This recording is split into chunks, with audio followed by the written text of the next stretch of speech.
The fall of the Assyrian Empire caused a great deal of instability in the Near East around the beginning of the late 7th century BC. Babylon emerged as the new dominant force. Babylon was ruled by King Nabopolassar and his son Nebuchadnezzar. With this shift in history, Babylon reclaimed its position as the epicenter of Mesopotamian culture and authority, a position it had held since the era of the fabled King Hammurabi.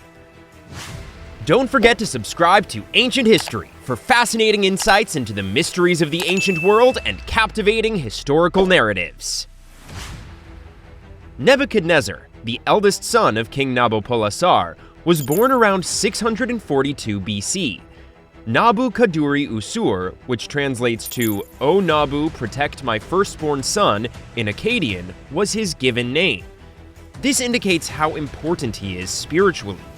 Being the son of Marduk, the most powerful god in the Babylonian pantheon, Nabu, the god of intelligence and learning, rose to prominence in the first millennium BC. The Prince of Babylon gained experience in commanding armies early on. The campaign in 609 BC against the city of Haran was one of the most significant. Here, Nebuchadnezzar assisted his father in routing the final Assyrian army. Following this triumph, in 607 BC, he successfully led forces north of Assyria with his father. He rapidly established Babylon as the new superpower in the region when his father departed for Babylon by personally leading his army to numerous significant victories. The Battle of Kish in 605 BC was the most significant event of his life. The Bible mentions Nebuchadnezzar's victory over Egyptian pharaoh Necho in various places, including the Book of Jeremiah and the Book of Kings. This victory had historical ramifications. After King Nabopolassar passed away in July 605 BC, Nebuchadnezzar swiftly returned to Babylon and assumed the throne before his younger brother Nabopolassar could. The fact that history hasn't spoken much about Nabopolassar suggests that his collapse was most likely caused by a failed uprising. Once Nebuchadnezzar assumed the throne in 604 BC, his military conquests continued. After seizing control of Ashkelon, Alexander expanded his dominion to encompass Palestine with the aid of Greek mercenaries. But when his disastrous attempt to conquer Egypt in 601 BC failed, people in Babylonia and all around the world began to doubt their own authority. Unfazed, Nebuchadnezzar shifted his focus to the Levant. The Bible accurately predicted that Jerusalem would fall into the hands of the Babylonians by 598 BC. Jewish religious convictions became stronger as a result. They launched a number of successful missions after capturing the city, one of which was the conquest of Tyre, a Phoenician metropolis. In 587 BC, Nebuchadnezzar's insatiable thirst for conquest came to a head when he utterly demolished Solomon's temple and Jerusalem. This terrible deed led to the exile in Babylon, a significant turning event that reduced Judaism from a polytheistic religion to one with just one deity. Like many other ancient kings, Nebuchadnezzar's influence extended beyond the battlefield. Important architectural projects were finished under his administration, including the Ishtar Gate, which came to represent the might of Babylonia. The gate was adorned with intricate images of animals representing the gods and blue tiles. It displayed the goals that Nebuchadnezzar had for his empire and city. Babylonian texts depicted him as a wise and cautious ruler, hailing his reign as a golden age.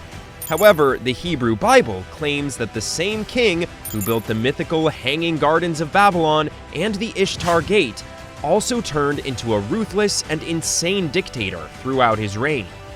Judaism developed into a monotheistic religion over thousands of years as a result of significant changes in Jewish ideas and the growth of Israelite religious traditions. The narrative of Nebuchadnezzar is intricately intertwined with the histories of Mesopotamia and Israel. His impact may be seen in the magnificent structures he constructed in Babylon, which rose to become the epicenter of ancient civilization in addition to the battlegrounds. Amazing structures were constructed during this Renaissance, such as the Ishtar Gate, which served as both a political statement and a means of entry into a city. This gate was an artistic representation of Mesopotamia's religious diversity.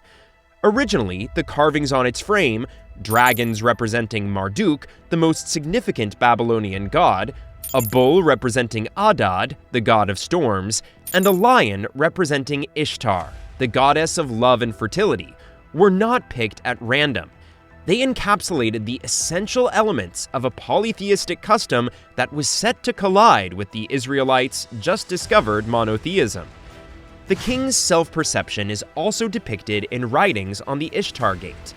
Nebuchadnezzar saw himself as a knowledgeable and modest godly servant who was concerned for the welfare of both Babylon and Borsippa, its sister city. A fuller comprehension of this tale can be gained by examining ancient cuneiform tablets housed in the British Museum.